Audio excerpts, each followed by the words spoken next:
My Father's Dragon by Ruth Styles Gannet, illustrated by Ruth Gannet. Chapter 1. My Father Meets the Cat. One cold, rainy day, when my father was a little boy, he met an old alley cat on his street.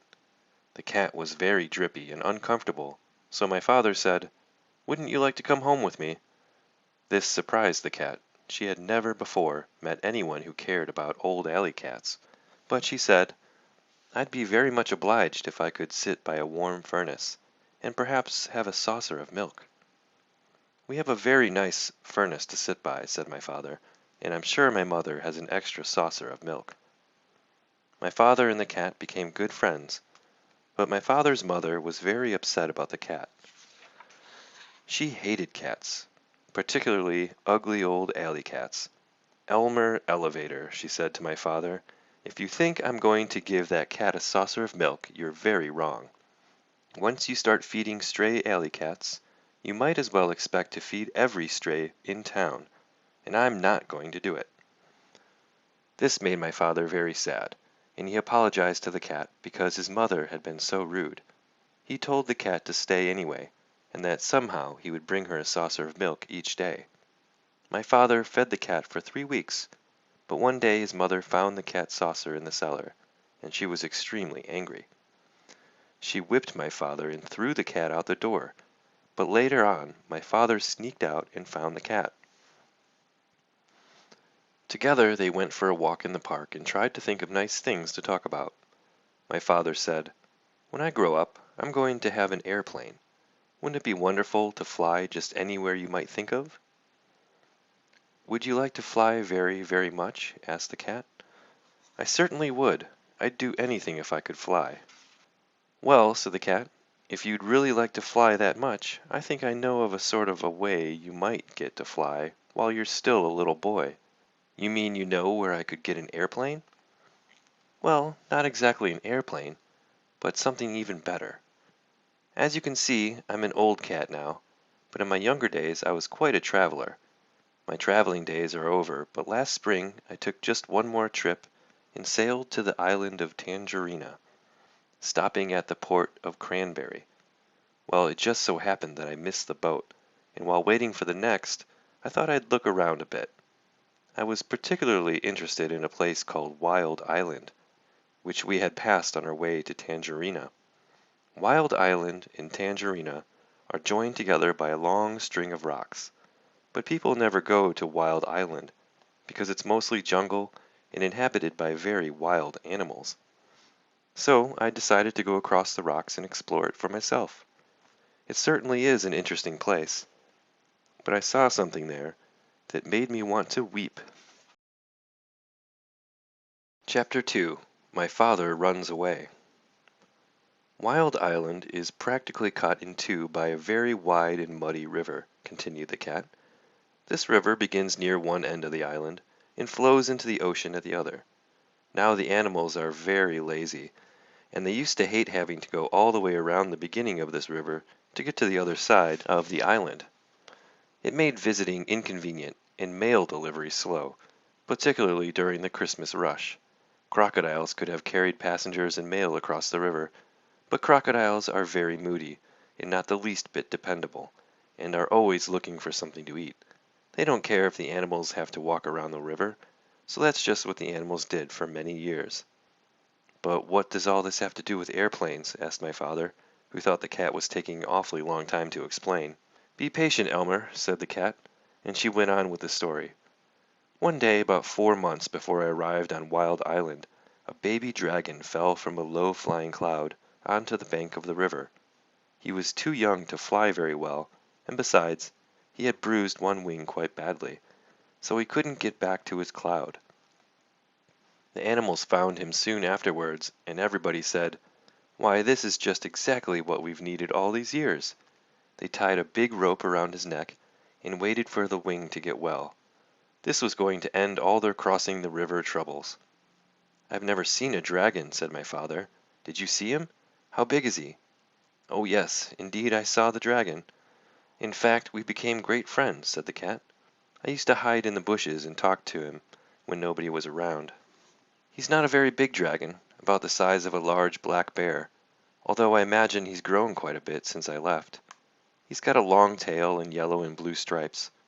His horn and eyes and the bottoms of his feet are bright red, and he has gold-colored wings. "Oh, how wonderful!" said my father. "What did the animals do with him when his wing got well?" "They started training him to carry passengers, and even though he is just a baby dragon, they work him all day and all night too sometimes. They make him carry loads that are much too heavy, and if he complains, they twist his wings and beat him. He's always tied to a stake on a rope just long enough to go across the river.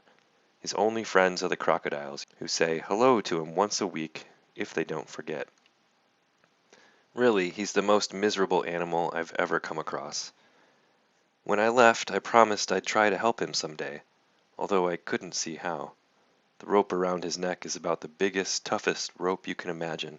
With so many knots, it would take days to untie them all. Anyway, when you were talking about airplanes, you gave me a good idea. Now I'm quite sure that if you were able to rescue the dragon, which wouldn't be the least bit easy, he'd let you ride him most anywhere, provided you were nice to him, of course. How about trying it?" "Oh, I'd love to," said my father, and he was so angry at his mother for being rude to the cat that he didn't feel the least bit sad about running away from home for a while. That very afternoon my father and the cat went down to the docks to see about ships going to the island of Tangerina. They found out that a ship would be sailing the next week, so right away they started planning for the rescue of the dragon. The cat was a great help in suggesting things for my father to take with him, and she told him everything she knew about Wild Island. Of course, she was too old to go along. Everything had to be kept secret, so when they found or bought anything to take on the trip, they hid it behind a rock in the park. The night before my father sailed, he borrowed his father's knapsack, and he and the cat packed everything very carefully. He took chewing gum, 2 dozen pink lollipops, a package of rubber bands, black rubber boots, a compass, a toothbrush and a tube of paste, 6 magnifying glasses, a very sharp jackknife, a comb and a hairbrush, 7 hair ribbons of different colors, an empty grain bag with a label saying cranberry, some clean clothes, and enough food to last my father while he was on the ship. He couldn't live on mice, so he took 25 peanut butter and jelly sandwiches and 6 apples, because that's all the apples he could find in the pantry. When everything was packed, my father and the cat went down to the docks to the ship.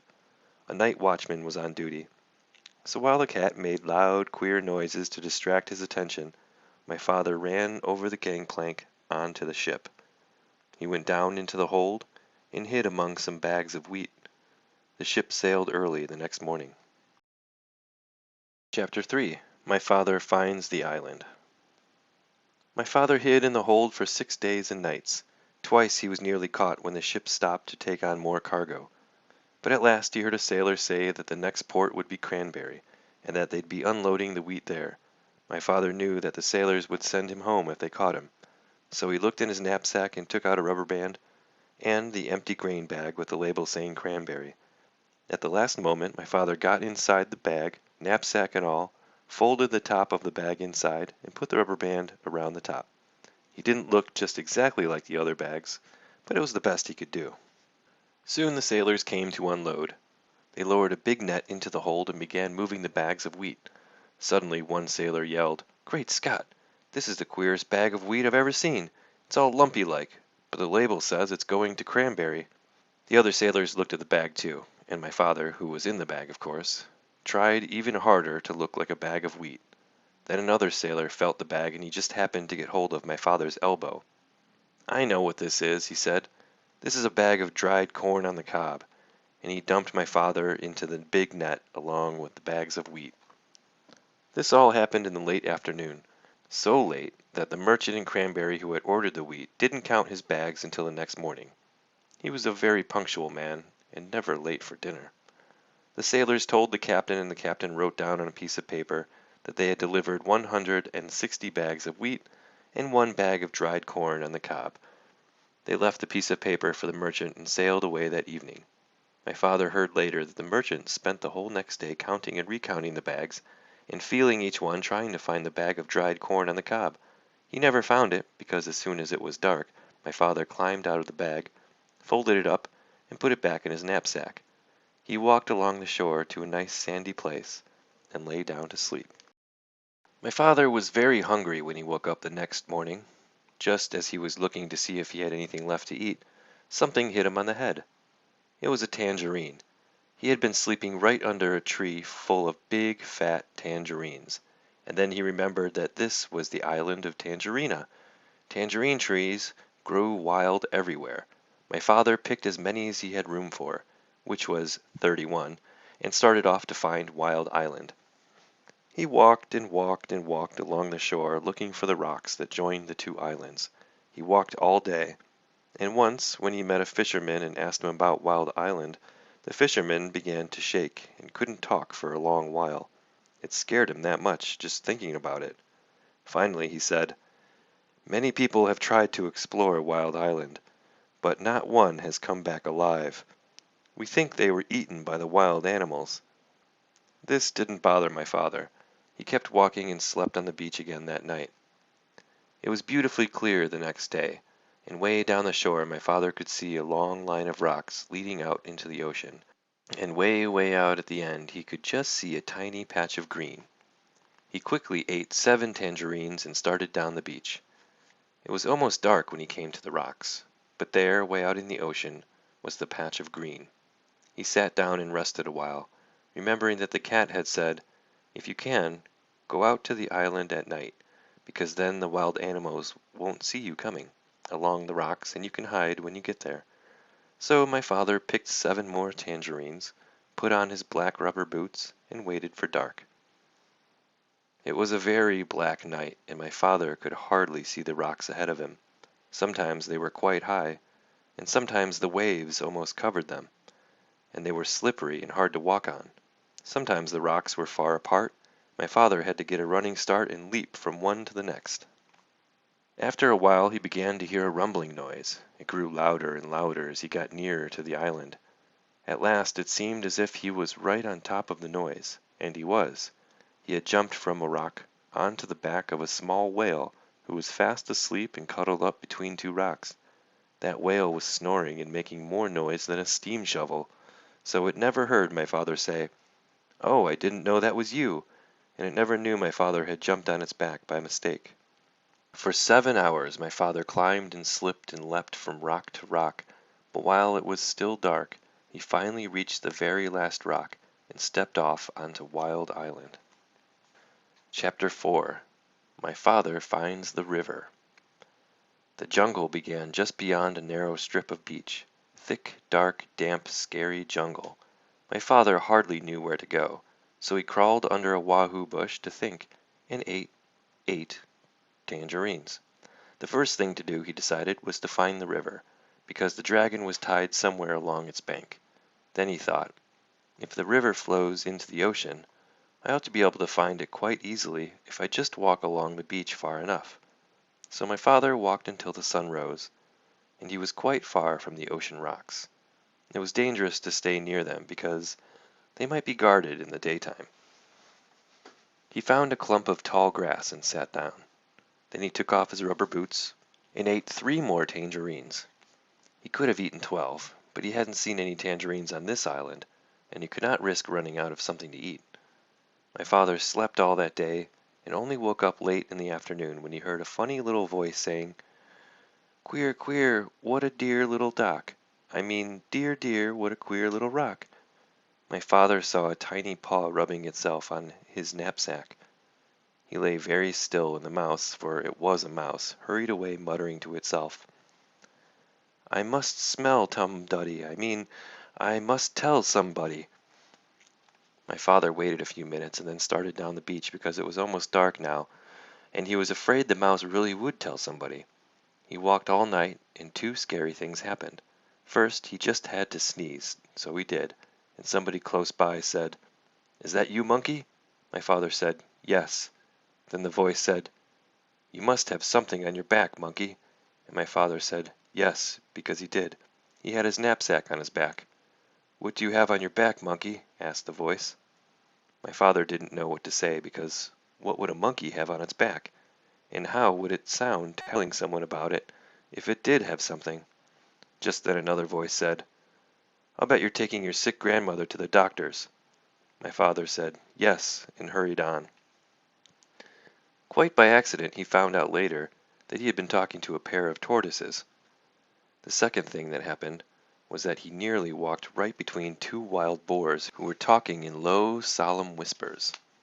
When he first saw the dark shapes, he thought they were boulders. Just in time, he heard one of them say, "There are three signs of a recent invasion. First, fresh tangerine peels were found under the wahoo bush near the ocean rocks. Second, a mouse reported at an extraordinary rock some distance from the ocean rocks, which upon further investigation simply wasn't there. However, more fresh tangerine peels were found in the same spot, which is the third sign of invasion. Since tangerines do not grow on our island, somebody must have brought them across the ocean rocks from the other island, which may, or may not, have something to do with the appearance and/or disappearance of the extraordinary rock reported by the mouse." After a long silence, the other boar said, "You know, I think we're taking all this too seriously. Those peels probably floated over here all by themselves, and you know how unreliable mice are. Besides, if there had been an invasion, I would have seen it." "Perhaps you're right," said the first boar. "Shall we retire?" Whereupon they both trundled back into the jungle. Well, that taught my father a lesson, and after that he saved all his tangerine peels. He walked all night and toward morning came to the river. Then his troubles really began. Chapter 5. My Father Meets Some Tigers. The river was very wide and muddy, and the jungle was very gloomy and dense. The trees grew close to each other, and what room there was between them was taken up by great high ferns with sticky leaves. My father hated to leave the beach, but he decided to start along the river bank, where at least the jungle wasn't quite so thick. He ate 3 tangerines, making sure to keep all the peels this time, and put on his rubber boots. My father tried to follow the river bank, but it was very swampy, and as he went further the swamp became deeper. When it was almost as deep as his boot tops, he got stuck in the oozy, mucky mud. My father tugged and nearly pulled his boots right off. But at last he managed to wade to a drier place. Here the jungle was so thick that he could hardly see where the river was. He unpacked his compass and figured out the direction he should walk in order to stay near the river. But he didn't know that the river made a very sharp curve away from him just a little way beyond, and so as he walked straight ahead, he was getting farther and farther away from the river. It was very hard to walk in the jungle. The sticky leaves of the ferns caught at my father's hair, and he kept tripping over roots and rotten logs. Sometimes the trees were clumped so closely together that he couldn't squeeze between them and had to walk a long way around. He began to hear whispery noises, but he couldn't see any animals anywhere. The deeper into the jungle he went, the surer he was that something was following him. And then he thought he heard whispery noises on both sides of him as well as behind. He tried to run, but he tripped over more roots and the noises only came nearer. Once or twice he thought he heard something laughing at him. At last he came out into a clearing and ran right into the middle of it so that he could see anything that might try to attack him. Was he surprised when he looked and saw 14 green eyes coming out of the jungle all around the clearing, and when the green eyes turned into 7 tigers? The tigers walked around him in a big circle, looking hungrier all the time, and then they sat down and began to talk. "I suppose you thought we didn't know you were trespassing in our jungle." Then the next tiger spoke. "I suppose you're going to say you didn't know it was our jungle." "Did you know that not one explorer has ever left this island alive?" said the third tiger. My father thought of the cat, and knew this wasn't true, but of course he had too much sense to say so. One doesn't contradict a hungry tiger.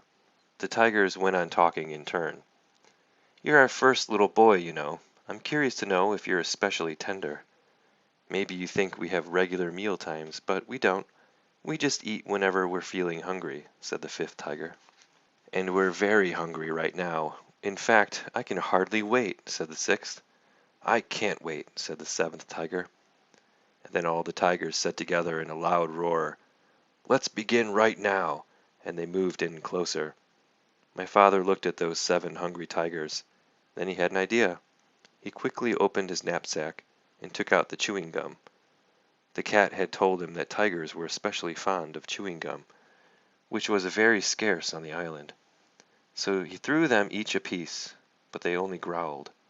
"As fond as we are of chewing gum, we're sure we'd like you even better." And they moved so close that he could feel them breathing on his face. "But this is very special chewing gum," said my father.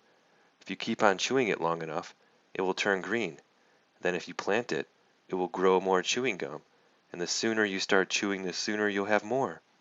The tiger said, "Why, you don't say! Isn't that fine?" And as each one wanted to be the first to plant the chewing gum, they all unwrapped their pieces and began chewing as hard as they could. Every once in a while, one tiger would look into another's mouth and say, "Nope, it's not done yet," until finally they were all so busy looking into each other's mouths to make sure that no one was getting ahead that they forgot all about my father. Chapter 6. My Father Meets a Rhinoceros. My father soon found a trail leading away from the clearing. All sorts of animals might be using it too, but he decided to follow the trail no matter what he met because it might lead to the dragon. He kept a sharp lookout in front and behind and went on. Just as he was feeling quite safe, he came around a curve right behind the 2 wild boars. One of them was saying to the other, "Did you know that the tortoises thought they saw Monkey carrying his sick grandmother to the doctor's last night?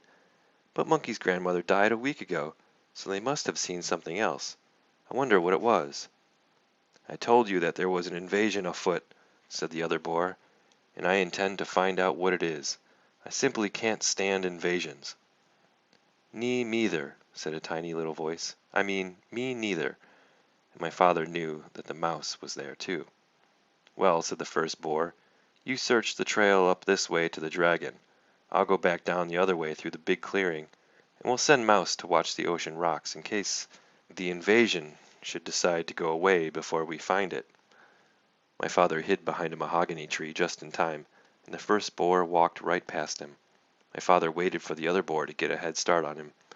But he didn't wait very long because he knew that when the first boar saw the tiger's chewing gum in the clearing, he'd be even more suspicious.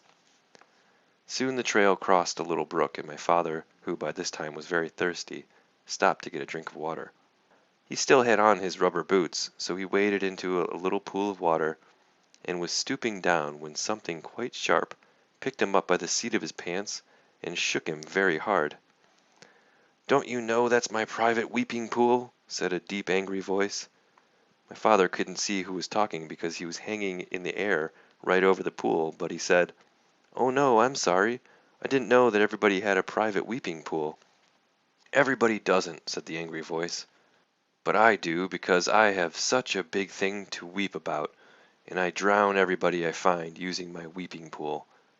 With that the animal tossed my father up and down over the water. "What is it that you weep about so much?" asked my father, trying to get his breath, and he thought over all the things he had in his pack.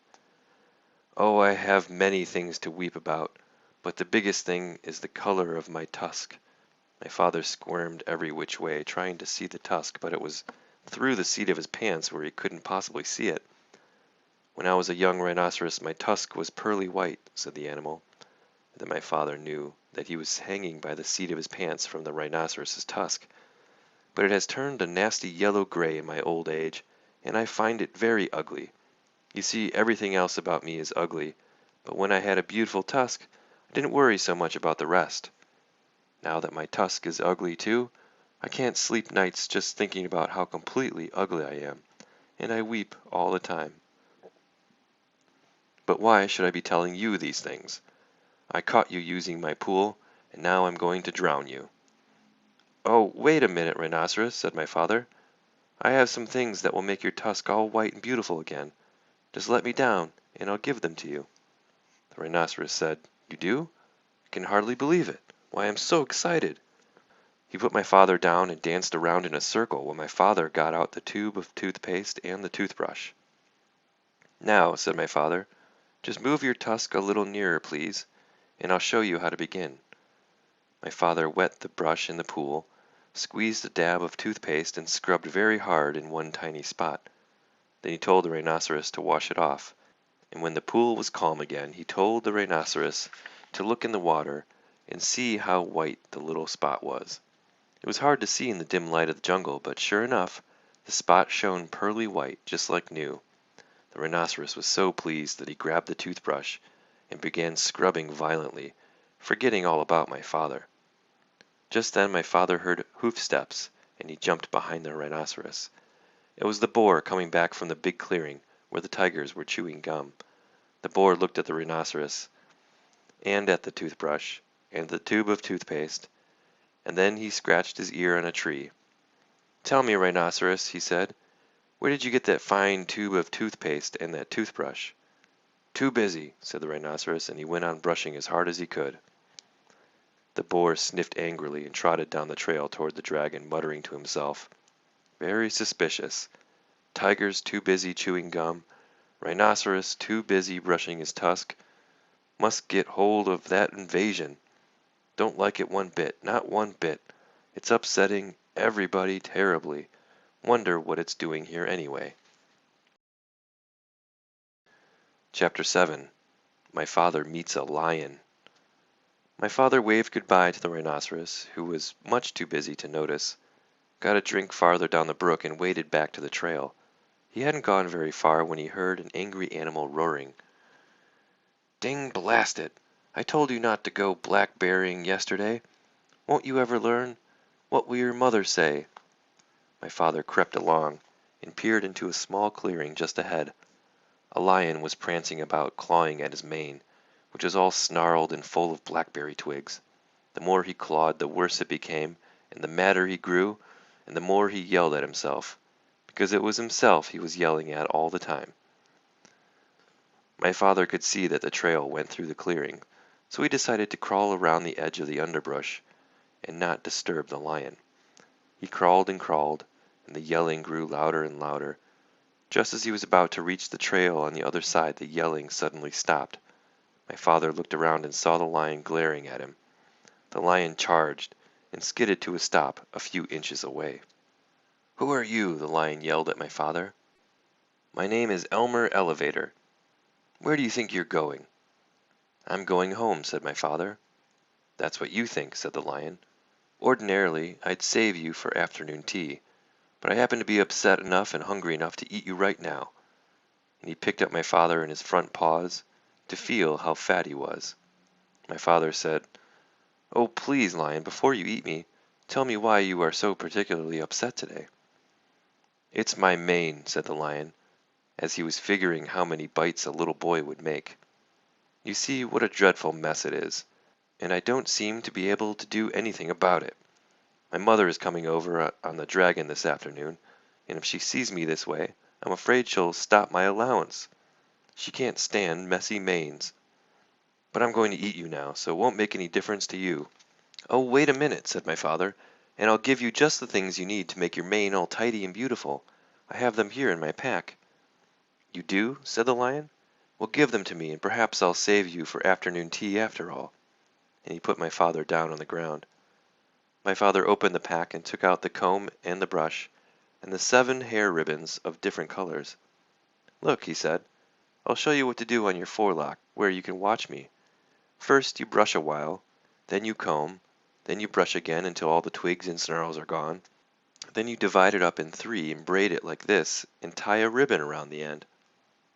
As my father was doing this, the lion watched very carefully and began to look much happier. When my father tied on the ribbon, he was all smiles. "Oh, that's wonderful, really wonderful," said the lion. "Let me have the comb and brush and see if I can do it." So my father gave him the comb and brush, and the lion began busily grooming his mane. As a matter of fact, he was so busy that he didn't even know when my father left. Chapter 8. My Father Meets a Gorilla. My father was very hungry, so he sat down under a baby banyan tree on the side of the trail and ate 4 tangerines. He wanted to eat 8 or 10, but he had only 13 left, and it might be a long time before he can get more. He packed away all the peels and was about to get up when he heard the familiar voices of the boars. "I wouldn't have believed if I hadn't seen them with my own eyes. But wait and see for yourself. All the tigers are sitting around chewing gum to beat the band. Old Rhinoceros is so busy brushing his tusk he doesn't even look around to see who's going by, and they're all so busy they won't even talk to me." "Horse feathers," said the other boar, now very close to my father. "They'll talk to me. I'm going to get to the bottom of this if it's the last thing I do." The voices passed my father and went around a curve, and he hurried on because he knew how much more upset the boars would be when they saw the lion's mane tied up in hair ribbons. Before long my father came to a crossroads, and he stopped to read the signs. Straight ahead an arrow pointed to the beginning of the river, to the left the ocean rocks, and to the right to the dragon ferry. My father was reading all these signs when he heard paw steps and ducked behind the signpost. A beautiful lioness paraded past and turned down toward the clearings, although she could have seen my father if she had bothered to glance at the post. She was much too occupied, looking dignified, to see anything but the tip of her own nose. It was the lion's mother, of course, and that, thought my father, must mean that the dragon was on this side of the river. He hurried on, but it was farther away than he had judged. He finally came to the river bank in the late afternoon and looked all around, but there was no dragon anywhere in sight. He must have gone back to the other side. My father sat down under the palm tree and was trying to have a good idea when something big and black and hairy jumped out of the tree and landed with a loud crash at his feet. "Well?" said a huge voice. "Well, what?" said my father, for which he was very sorry when he looked up and discovered he was talking to an enormous and very fierce gorilla. "Well, explain yourself," said the gorilla. "I'll give you till 10 to tell me your name, business, your age, and what's in that pack." He began counting to 10 as fast as he could. My father didn't even have time to say "Elmer Elevator Explorer" before the gorilla interrupted. "Too slow! I'll twist your arms the way I twist that dragon's wings, and then we'll see if you can't hurry up a bit." He grabbed my father's arms, one in each fist, and was about to twist them when he suddenly let go and began scratching his chest with both hands. "Blast those fleas!" he raged. "They won't give you a moment's peace, and the worst of it is that you can't even get a good look at them. Rosie, Rhoda, Rachel, Ruthie, Ruby, Roberta, come here and get rid of this flea on my chest. It's driving me crazy." 6 little monkeys tumbled out of the palm tree, dashed to the gorilla, and began combing the hair on his chest. "Well," said the gorilla, "it's still there." We're looking," said the 6 little monkeys. "But they're awfully hard to see, you know." "I know," said the gorilla, "but hurry. I've got work to do," and he winked at my father. "Oh, gorilla," said my father, "in my knapsack I have 6 magnifying glasses. They'd be just the thing for hunting fleas." My father unpacked them and gave one to Rosie, one to Rhoda, one to Rachel, one to Ruthie, one to Ruby, and one to Roberta. "Why, they're miraculous," said the 6 little monkeys. "It's easy to see the fleas now, only there are hundreds of them," and they went on hunting frantically. A moment later, many more monkeys appeared out of a nearby clump of mangroves and began crowding around to get a look at the fleas through the magnifying glasses. They completely surrounded the gorilla, and he could not see my father, nor did he remember to twist his arms. Chapter 9. My Father Makes a Bridge. My father walked back and forth along the bank trying to think of some way to cross the river. He found a high flagpole with a rope going over to the other side. The rope went through a loop at the top of the pole, and then down the pole and around a large crank. A sign on the crank said, "To summon dragon, yank the crank, report disorderly conduct to gorilla." From what the cat had told my father, he knew that the other end of the rope was tied around the dragon's neck, and he felt sorrier than ever for the poor dragon. If he were on this side, the gorilla would twist his wings until it hurt so much that he'd have to fly to the other side. If he were on the other side, the gorilla would crank the rope until the dragon would either choke to death or fly back to this side. What a life for a baby dragon! My father knew that if he called to the dragon to come across the river, the gorilla would surely hear him, so he thought about climbing the pole and going across the rope. The pole was very high, and even if he could get to the top without being seen, he'd have to go all the way across hand over hand. The river was very muddy, and all sorts of unfriendly things might live in it. but my father could think of no other way to get across. He was about to start up the pole when, despite all the noise the monkeys were making, he heard a loud splash behind him. He looked all around in the water, but it was dusk now, and he couldn't see anything there. "It's me, Crocodile," said a voice to the left. "The water's lovely, and I have such a craving for something sweet. Won't you come in for a swim?" A pale moon came out from behind the clouds, and my father could see where the voice was coming from. The crocodile's head was just peeping out of the water. "Oh, no thank you," said my father. "I never swim after sundown, but I do have something sweet to offer you. Perhaps you'd like a lollipop, and perhaps you have friends who like lollipops too." "Lollipops," said the crocodile. "Why, that is a treat. How about it, boys?" A whole chorus of voices shouted, "Hurrah, lollipops!" and my father counted as many as 17 crocodiles with their heads just peeping out of the water. "That's fine," said my father as he got out the 2 dozen pink lollipops and the rubber bands. "I'll stick one here on the bank. Lollipops last longer if you keep them out of the water, you know. Now one of you can have this one."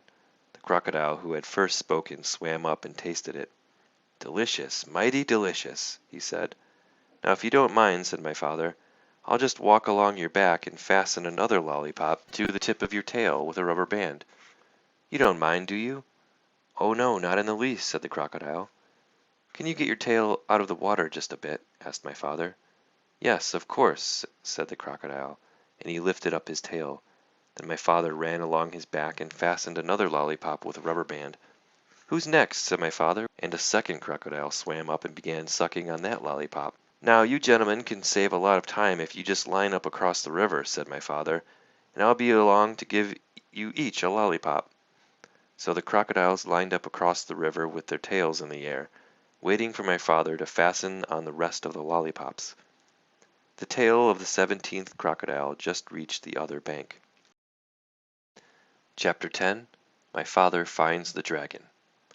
When my father was crossing the bank of the 15th crocodile, with 2 more lollipops to go, the noise of the monkeys suddenly stopped, and he could hear a much bigger noise getting louder every second. Then he could hear 7 furious tigers, and 1 raging rhinoceros, and 2 seething lions, and 1 ranting gorilla, along with countless screeching monkeys led by 2 extremely irate wild boars, all yelling, "It's a trick! It's a trick! There's an invasion, and it must be after our dragon! Kill it! Kill it!" The whole crowd stampeded down to the bank. As my father was fixing the 17th lollipop for the last crocodile, he heard a wild boar scream. "Look, it came this way! It's over there now, see? The crocodile's made a bridge for it." And just as my father leapt onto the other bank, one of the wild boars jumped onto the back of the first crocodile. My father didn't have a moment to spare. By now the dragon realized that my father was coming to rescue him. He ran out of the bushes and jumped up and down yelling, "Here I am! I'm right here. Can you see me? Hurry, the boar is coming over on the crocodiles too. They're all coming over. Oh, please, hurry, hurry!" The noise was simply terrific. My father ran up to the dragon and took out his very sharp jackknife. "Steady, old boy, steady. We'll make it. Just stand still," he told the dragon as he began to saw through the big rope.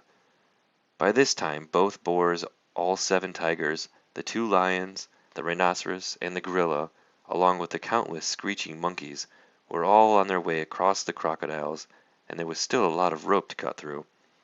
"Oh, hurry!" the dragon kept saying, and my father again told him to stand still. "If I don't think I can make it," said my father, "we'll fly over to the other side of the river, and I can finish cutting the rope there." Suddenly the screaming grew louder and madder, and my father thought the animals must have crossed the river. He looked around and saw something which surprised and delighted him, partly because he had finished his lollipop, and partly because, as I told you before, crocodiles are very moody and not the least bit dependable, and are always looking for something to eat. The first crocodile had turned away from the bank and started swimming down the river. The second crocodile hadn't finished yet, so he followed right after the first, still sucking his lollipop. All the rest did the same thing, one right after the other, until they were all swimming away in a line, the 2 wild boars, the 7 tigers, the rhinoceros, the 2 lions, the gorilla, along with the countless screeching monkeys, were all riding down the middle of the river on the train of crocodiles sucking pink lollipops, and all yelling and screaming and getting their feet wet. My father and the dragon laughed themselves weak because it was such a silly sight. As soon as they had recovered, my father finished cutting the rope, and the dragon raced around in circles and tried to turn a somersault. He was the most excited baby dragon that ever lived. My father was in a hurry to fly away, and when the dragon finally calmed down a bit, my father climbed up onto its back. "All aboard," said the dragon. "Where shall we go?" "We'll spend the night on the beach, and tomorrow we'll start on the long journey home." "So it's off to the shores of Tangerina," shouted my father as the dragon soared above the dark jungle and the muddy river, and all the animals bellowing at them, and all the crocodiles licking pink lollipops and grinning wide grins. After all, what did the crocodiles care about away across the river, and what a fine feast they were carrying on their backs. As my father and the dragons passed over the ocean rocks, they heard a tiny excited voice scream, "Bumcack, bumcack, we deed our naggin! We need our dragon!" But my father and the dragon knew that nothing in the world would ever make them go back to Wild Island. The end.